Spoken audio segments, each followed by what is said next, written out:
조갑제 TV 시청자 여러분, 5월 29일 오후 2시입니다. 어제 트럼프 대통령과 아베 일본 수상이 전화 통화를 했는데 그 내용을 백악관에서 보도자료로 냈습니다. 그 보도자료에 보면은 이렇게 적혀 있습니다. 트럼프 대통령과 아베 총리는 북한 핵무기와 생화학무기, 탄도미사일 프로그램의 완전하고 영구적인 폐기 달성이 기묘한 사항이라는 점을 확인했다. 여기서 완전하고 영구적인 폐기는 Complete and Permanent Dismantlement라고 적혀 있습니다. 지금 북한 지역에서 김성 미국 대사와 북한의 최선희 외무성 부상 사이에서 핵 폐기를 주제로 한 중요한 회담이 지금 열리고 있는데 트럼프 대통령과 아베 수상은 이런 가이드라인을 제시를 했습니다. 과연 완전하고 영구적인 핵 생화학 무기, 탄도미사일 프로그램이 완전하게 영구적으로 폐기하는 내용이 약속이 이 합의문에 담길 것이냐 담기지 않을 것이냐가 회담 성사 여부와 성공 여부를 가늠하는 기준인데 그 기준을 확인했습니다. 이 공식 문서로 확인을 한 것인데 문제는 과연 이것이 회담에서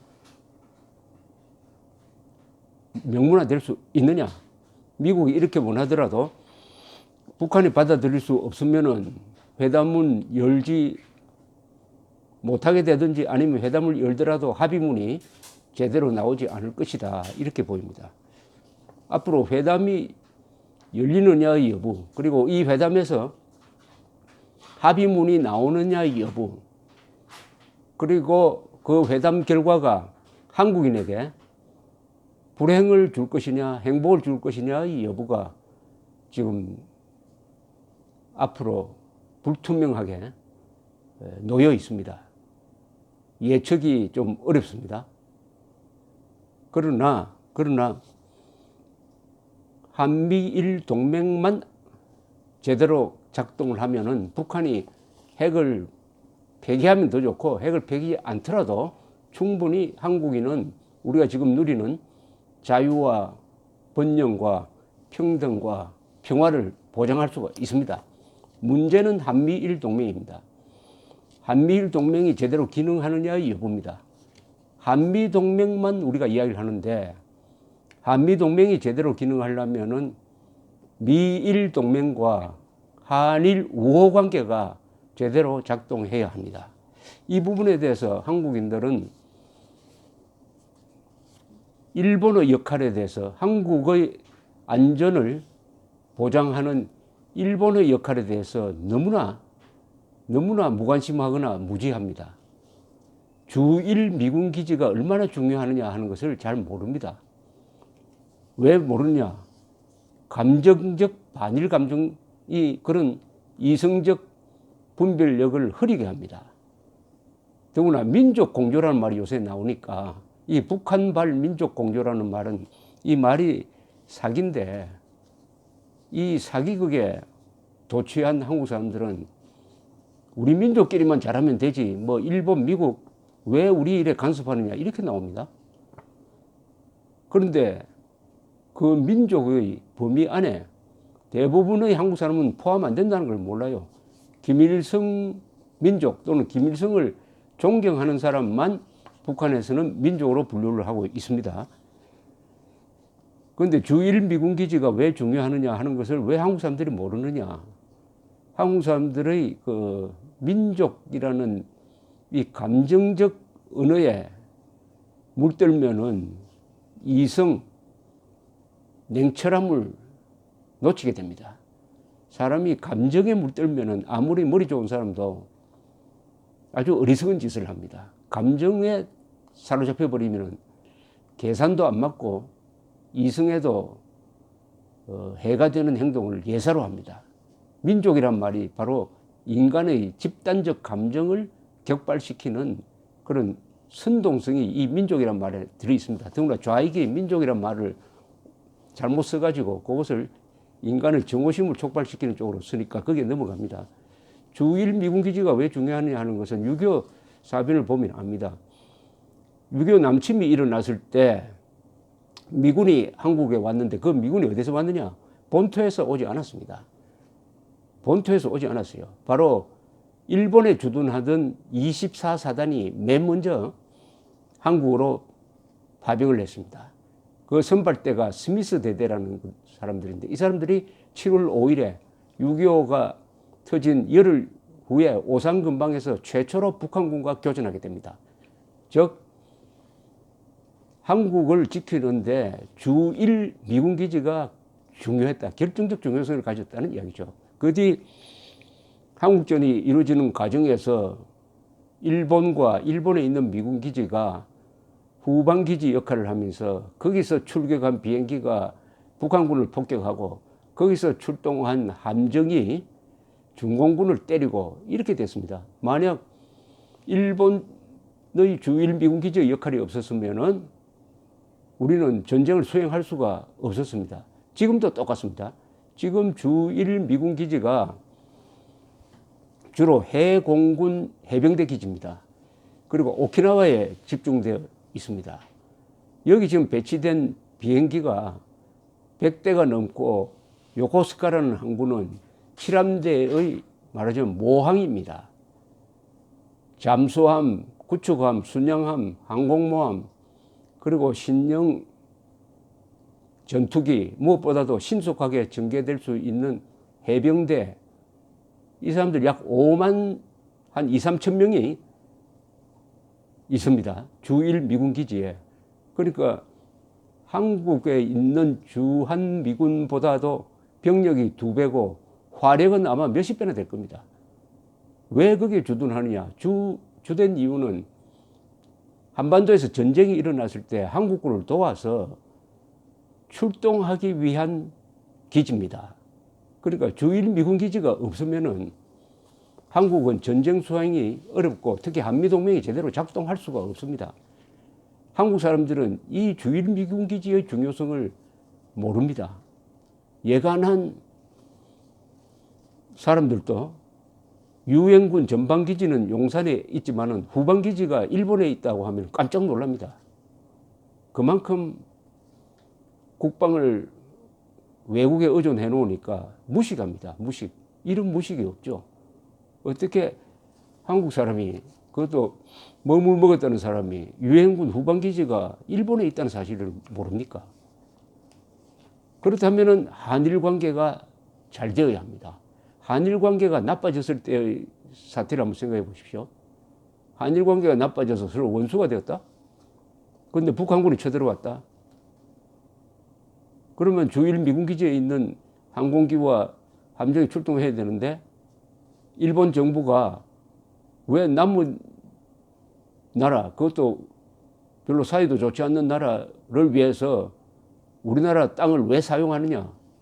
미국에 정식으로 출동하지 마라, 사용하지 마라, 한국을 돕는 목적으로는 사용하지 마라, 이렇게 이야기할 수도 있는 겁니다.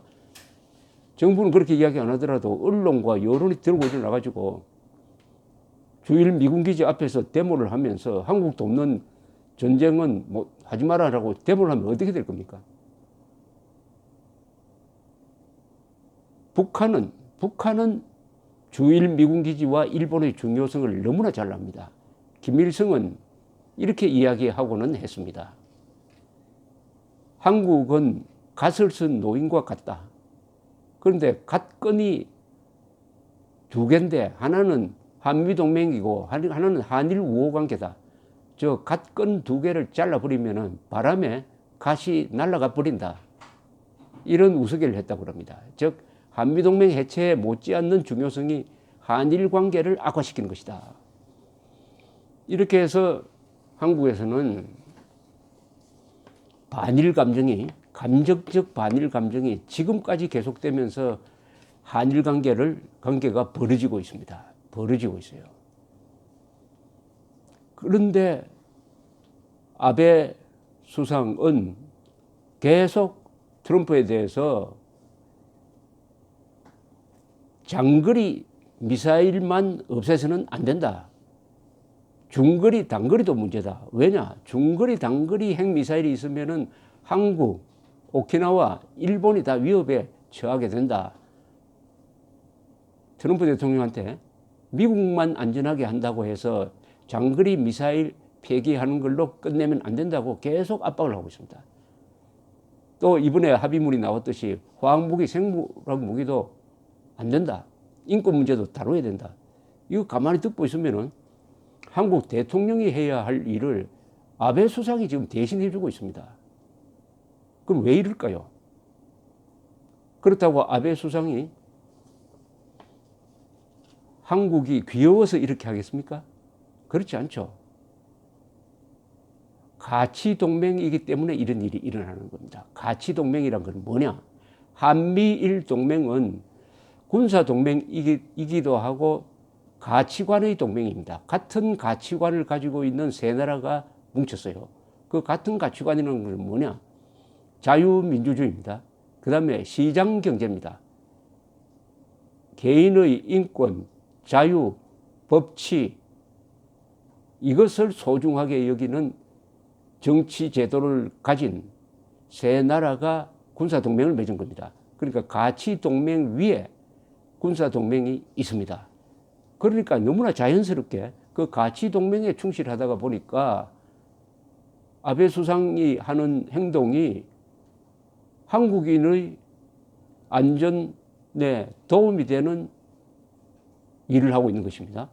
가치동맹이니까 자연스럽게 그런 공통된 가치, 자유, 인권, 정의, 법치, 시장경제 이런 것은 보편적 가치라고 그럽니다.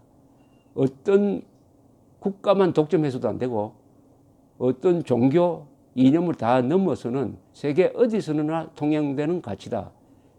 이걸 근거로 한 가치동맹이므로 여기에 충실하면은 한국 대통령이 하는 일이 일본 사람들한테도 유리하고 미국 사람들한테도 도움이 되고 일본 수상이 하는 일이 한국에도 도움이 되고 이렇게 되는 것이죠.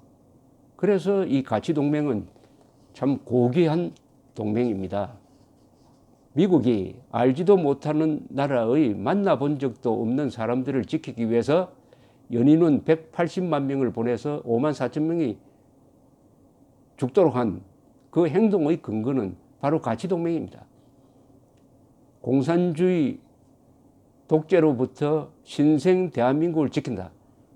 그것이 미국을 지키는 일이고 세계의 자유와 번영을 지키는 것이다. 이 가치동맹에 의해서 유엔군이 한국에 왔던 것입니다. 그런데 이 가치동맹과 영반대의 동맹이 하나 있어요. 남북 간 사이에 지금 민족 공조라는 말을 노골적으로 쓰기 시작했습니다.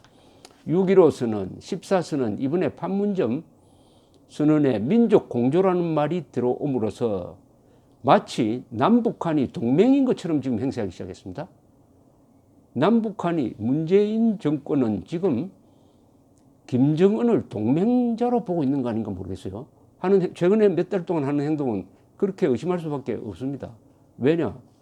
문재인 대통령이 제일 앞장서가지고 아베 수상보다 더 강하게 완전한 비핵화를 요구하고 화학무기, 생물학무기, 중거리 미사일, 단거리 미사일 다 없애라고 해야 될 텐데 그런 말을 하지 않을 뿐만 아니라 그런 말을 공식화하려고 하는 노력도 반대하고 있습니다. 그러면은 문재인 정권과 김정은 정권은 일종의 동맹관계가 아니겠느냐. 그것을 요약해서 표현하는 것이 민족 공조입니다. 민족 공조란 말은 남북한 좌파 정권끼리 동맹했다는 뜻입니다. 동맹했다는 뜻이에요. 끔찍한 일이죠. 그러면 대한민국은 한미동맹도 있고 북한과의 민족공조 동맹도 있습니까? 그런데 이 민족공조라는 거는 요게 하는 행동을 가만히 분석하면은 민족이라는 말을 앞세워 가지고 한국인들을 증오심에 불타게 만들어가지고 이승만, 박정희를 민족 반역 세력으로 몰아가지고 규탄하게 만들고 또 미국을 반대하게 만들고 일본을 계속 저주하게 만드는 이 민족이라는 이름을 가지고 한국인의 좋은 심성이 아닌 나쁜 심성, 증오심, 열등감, 불평, 불만을 폭발시키는 이런 역할을 하고 있습니다. 동시에 민족이라는 이름으로 민족의 원수인 김일성, 김정일, 김정은의 범죄를 덮는 이런 또 역할을 하고 있어요. 그러니까 민족이라는 이름으로 인간이 가진 분별력을 다 마비시키는 그게 바로 민족 공조입니다. 지금 민족 공조. 그러니까 이 민족 공조도 일종의 가치 동맹인데 그 가치는 한미일 동맹의 가치인 자유, 정의, 진실 이런 게 아니고 거짓말, 증오심, 분열주의 그 결과로서 한민족이 핵을 가진 김정은을 주인으로 모시고 종살이 하겠다고 하는 게 바로 민족 공조입니다. 놀랍게도 문재인 대통령이 민족 공조론자가 되었다는 사실입니다. 민족 공조와 한미동맹은 절대로 양립할 수가 없습니다. 양립할 수가 없어요. 민족이라는 말은 제가 뭐 이런 방송을 통해서 한두 번 말씀드린 게 아닌데 이게 일본 사람들이 번역하는 과정에서 국민이라고 번역해야 될 말을 민족이라고 번역을 하고 한국 사람들은 당시에 나라를 잃은 입장에서 민족 독립운동을 하고 있으니까 그 민족이라는 말을 가져와 가지고 더욱더 열정적으로 사용하게 됨으로써 민족이라고 하면은 그 앞에는 국가도 없고 법도 없다 이렇게 돼버리고 그 민족이란 말이 불러일으키는 어떤 열정, 증오심 또는 열광하는 성격 이런 것을 나쁜 방향으로 인도를 해가지고 대한민국이라는 나라 그러니까 국가 건설 세력을 민족 반역 세력으로 몰아가지고 괴멸시키려고 하는 이런 방향의 흉기가 되고 있습니다. 이 민족이란 말이 잘못 쓰여지는 바람에 국가를 파괴하고 국법을 무시하고 국군을 무력화시키고 사람의 진위 분별력, 피하 분별력, 선악 분별력을 마비시키는 민족이란 말이 대표하는 그 감정은 항상 이성을 흐리게 합니다. 그런 식으로 이용당하고 있는 이 판에 아베 수상이 그래도 맨정신을 가지고 아베 수상을 그동안에 욕 많이 했던 아마 한국의 우파 세력 분들은 참 좀 미안할 겁니다. 우파를 대변하는 거는 지금 주변에 보면은 아베 수상밖에 없다. 그게 바로 한미일 가치동맹의 위대성이죠. 가치동맹 위에 있는 것이 군사동맹이다.